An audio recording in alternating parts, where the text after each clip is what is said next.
So last week, the House of Representatives voted to give Donald Trump unprecedented warrantless spying powers. It wasn't a close vote. It was a devastating vote. 55 Democrats crossed the aisle and voted with the Republicans in order to allow Trump to use the NSA to get all of your information, your metadata. And now this came up in the Senate. So how did that go? Now, actually, let me give you a few more specifics about it. This vote in the Senate is whether or not to shut down debate and proceed to the actual vote on it. So, in other words, they're voting whether or not they want to tweak the legislation as it is, whether or not they want to add an amendment that, might add some protections for everybody from the guy who Democrats claim is fucking Hitler and Mussolini and every authoritarian strongman in the world rolled into one. You would think that they wouldn't want to give that guy spying powers. They say he's Putin's puppet, so if he's Putin's puppet, why would you want a guy who's a Manchurian candidate, who's doing treason, who's representing a hostile foreign actor, to be able to spy on all Americans? So naturally, the Democrats are going to vote to amend it. They're not going to vote to close the debate, right? Wrong. So it passed 60-38. That was the vote. 60-38. And as The Intercept says here, it wasn't just Republicans. Democrats also voted to shut down debate on Trump administration's surveillance powers. Now, it's even sadder than that. So it was most Republicans who voted with Trump and with endless, warrantless, indefinite spying. But there were some Republicans who said, no, I don't want to have the government with these powers, with these authorities. It doesn't seem right. So it was Mike Lee of Utah, Ted Cruz. Ted Cruz actually voted on the right side of this. Rand Paul, and a handful of other Republicans. Again, the overwhelming majority of Republicans were like, warrantless spying is awesome. Let's give it to this, tangerine, Cheeto, bloated megalomaniac. Sure, he can wield that power. I always fuck up. Is it wield or yield that power? Whatever it is. He'll use that power in a smart way. But, you ready for this? Here are the Democrats who voted the wrong way. Take a look. Tom Carper, Bob Casey, Catherine Cortez Masto, Joe Donnelly, Tammy Duckworth, Dianne Feinstein, Maggie Hassan, Heidi Heidkamp, Doug Jones, Angus King, who's an independent, Amy Klobuchar, Joe frickin' Manchin, Claire McCaskill, Bill Nelson, Gary Peters, Jack Reed, Gene Shaheen, Mark Warner, Sheldon Whitehouse. The resistance is full of shit. And what's amazing is many of the people who are voting to give Trump endless, warrantless spying ability are the same people who are the loudest in saying he's Putin's puppet. He's committed treason against this country. So think about that. By their own logic, maybe they're Putin stooges. Maybe they're doing the Kremlin's bidding. Or else why would you vote to give a guy who you say is representing a hostile foreign power the ability to spy on all Americans? So this shows you, and it proves the point, it really does, that it's the people who are the biggest failures on policy are the ones who will shriek the loudest about the Russia thing. They're also the ones who will shriek the loudest about all the surface disagreements. All the, oh my God, he said shithole countries. Can you believe it? Let me rant for 45 minutes about how this is not okay, sir. This is unbecoming a president. Your decorum is not right. You should be more polite. The people who will talk endlessly about how brash Trump is and how he's breached decorum and he's not polite, The people who will focus on the style of Trump and the Russia scandal are the people who agree with him a hell of a lot more on policy than they would like you to know. Because it's so easy to do that faux resistance.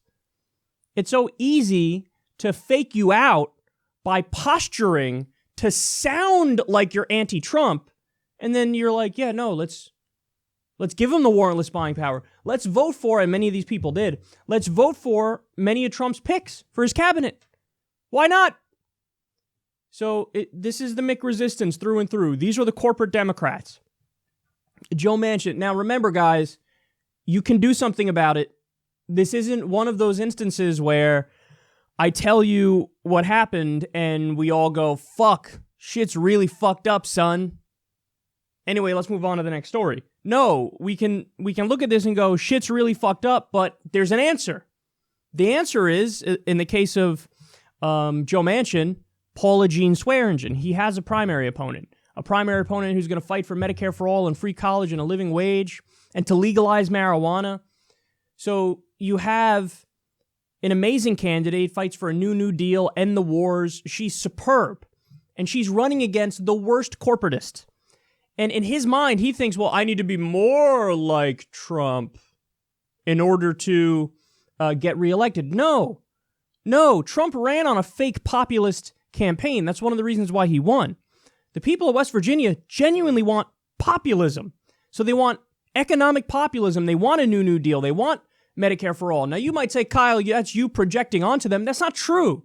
We've seen, how many times have we discussed the town hall where Bernie Sanders is with Chris Hayes in a room full of Trump voters, and they gave a standing ovation and kept clapping for Medicare for all and a living wage. So given the option of a populist Democrat, they're going to pick the populist Democrat, not the corporate sellout and not the, on Neptune Republican whose head is up his own ass.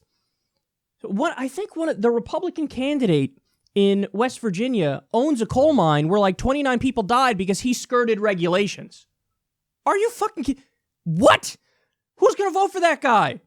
You have to vote for Paula Jean Swearengin. In the case of Dianne Feinstein, there's an answer. Dianne Feinstein is solidly right-wing. She's Republican light. There was a video that resurfaced of her this week from in the past where she sounded like Trump on the issue of immigration, talking about the illegal aliens coming in this country. So, and it's her voting record too. Forget the rhetoric. Put the rhetoric aside. How many times have we spoken about it? She voted for the Bush tax cuts. She supported virtually every outsourcing deal. So this is a person who's for Wall Street deregulation. This is a person who is not left-wing at all. She loves the NSA and all the intelligence agencies which breach the Constitution all the time and act in an authoritarian way on a regular basis. So we have an answer. Allison Hartson is the answer in California. So just remember, man, we don't have to just sit back and take it. There is a response, and the response is on us. It's on us to get out there and do the hard work and lift up these candidates who, by the way, take no corporate PAC money. So it's harder for them to get the official recognition. And even with that, by the way, Allison Hartson outraised every other candidate in the race, including Dianne Feinstein, in November. So it can be done. We just have to keep the pressure on. So let's move forward and let's fight, because I can't take this shit anymore. I mean, how maddening is this? They act like he's the next Hitler, and then they vote to give him, warrantless spying authority forever. They don't care about the Constitution. By the way, even if this was under Obama and they said, hey, let's vote to give Obama the endless ability to violate the Constitution and the Fourth Amendment and to spy on everybody and collect everybody's metadata, it would still be wrong. Because it's not about the individual that's in office. It's about the principle of the thing. This is a violation of the Constitution. You have no protection from unreasonable search and seizure anymore. You have no right to privacy. Why would you? And it's not like they haven't, used this authority in a negative way. They already have.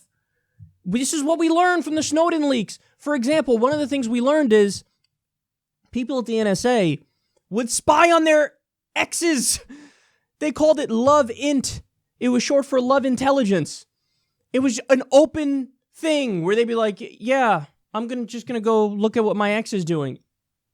They say that many people in the intelligence agencies, they are the ones who have the tape over their webcam on their computer.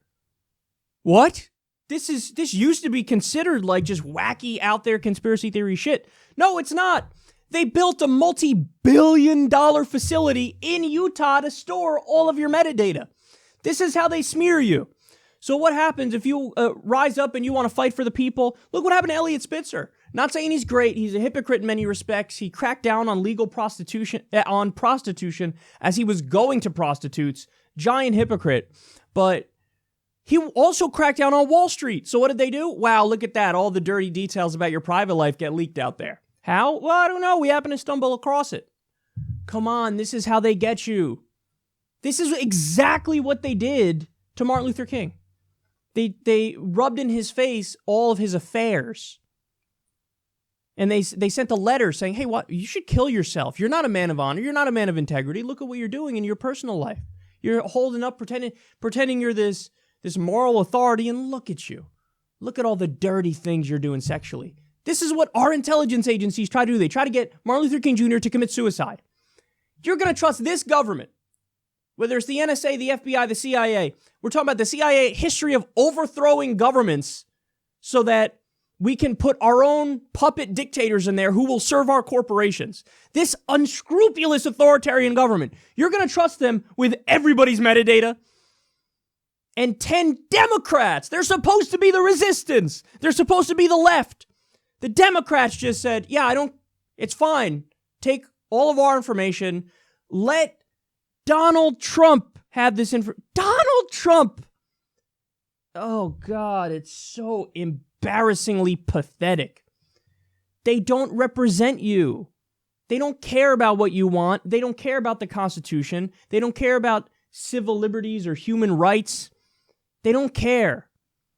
And all it took was a fake example or two of, well, we use this program to get terrorists or something, so please, now you have to allow us to continue to spy on everybody. You want to spy on somebody? Get a fucking warrant. That's the way the system works. That's the way it's supposed to work.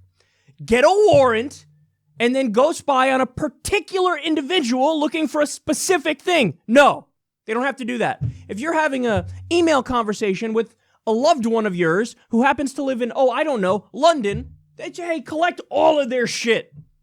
All of their correspondence. Unbelievable, man. Unbelievable. These Democrats,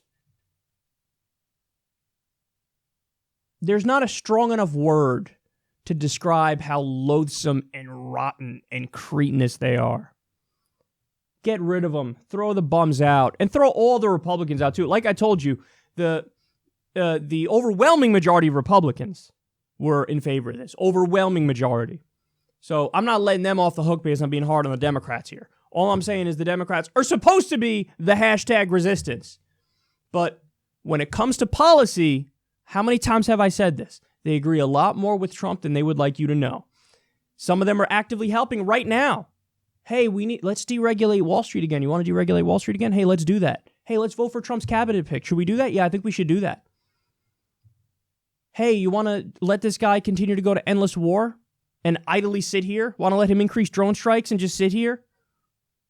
They're in favor of all that stuff, which is why when they're talking against Trump, I can't believe his language. He said shithole countries.